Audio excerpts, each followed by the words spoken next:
Юля, А, я пошла доить коров. хорошо, сейчас Я пойду, а вы не встанете. встанем.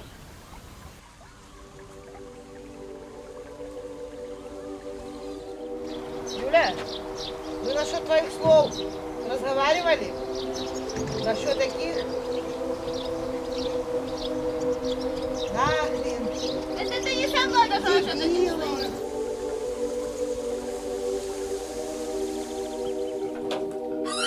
Надо было 2 раза.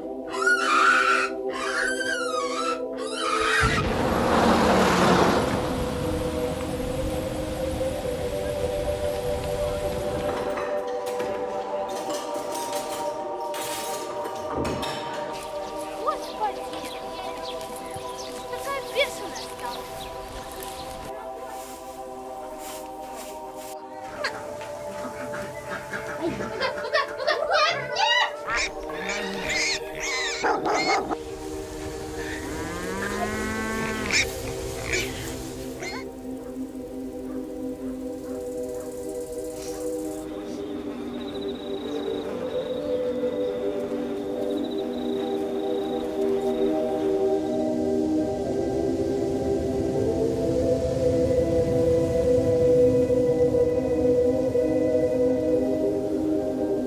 Поначалу не знала, что делать.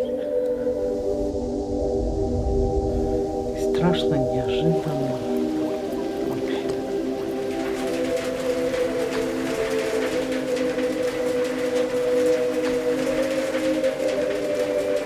А молоко є? Ой, блін, мамочка, я от як бачу, мені коси